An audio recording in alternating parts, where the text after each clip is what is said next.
যদি পাপ হয়ে যায় হতাশ হবেন না। পাপ হয়ে গেছে হতাশ হবেন না।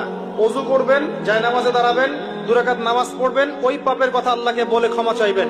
ইনশাআল্লাহ আল্লাহ পাক আপনার গুনাহকে নেকি দিয়ে পরিবর্তন করে দিবেন ইনশাআল্লাহ।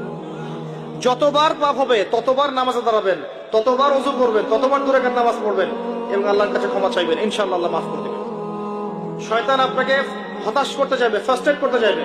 আরে তুমি অন্যায় করেছো, এত বড় বড় পাপ করেছো, তুমি পর্নোগ্রাফি দেখো, তুমি মেয়ের সাথে জেনা করেছো, তুমি মদ খাও, তুমি এই করো, তুমি কিভাবে আল্লাহর সামনে দাঁড়াবে, কোন মুখ নিয়ে দাঁড়াবে? এগুলো শয়তানের ওয়াসওয়াসা। কার ওয়াসওয়াসা?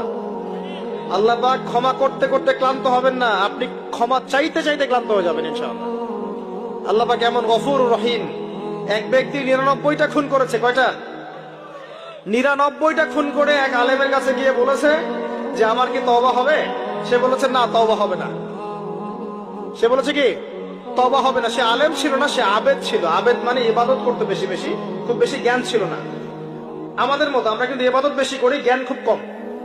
তো সে ছিল আবেদ, সে বলেছে না তওবা হবে না। তো ও বেটারেও কোপ দিয়ে 100টা খুন করে ফেলেছে, 100 ফিলাপ।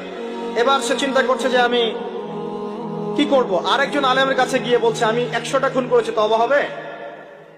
এই আলেম সত্যিকারের আলেম ছিলেন, তিনি বলেন হ্যাঁ তওবা হবে, তুমি ইস্তেগফার করো এবং এই এলাকা থেকে চলে যাও, অন্য এলাকায় গিয়ে থাকো, অন্য একটা এলাকায় গিয়ে থাকো, এখানে তোমার স্মৃতি জড়িত আছে, অন্য জায়গায় হিজরত করে গিয়ে থাকো।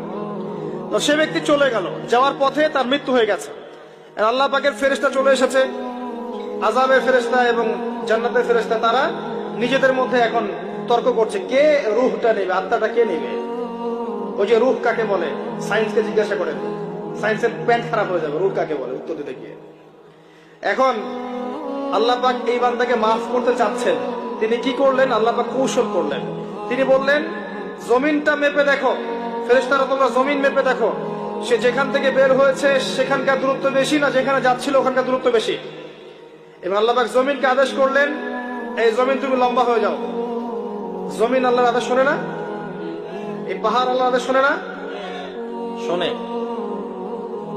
পাহাড়ে যা হচ্ছে, আল্লাহ রাব্বুল আলামিনের গজব চলে আসলে এই পাহাড় দেখবেন মানুষের উপর গজব ফেলবে ইনশাআল্লাহ তাআলা। সমুদ্রের কিনারে যা হচ্ছে আমরা দেখে আসলাম যে নগ্নতা অশ্লীলতা চলছে, যখন আল্লাহ পাকের গজব আসবে দেখবেন সমুদ্র ভাসিয়ে দিবে সবাইকে দেখে নিয়ে ইনশাআল্লাহ।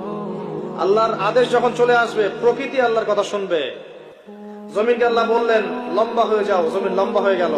এবার ফেরেশতারা মেপে দেখলো সে যেখানে যাচ্ছিল ওর পরিমাণটা বেশি। আল্লাহ পাক বললেন ওকে মাফ করে দাও, ওকে মাফ করে দাও।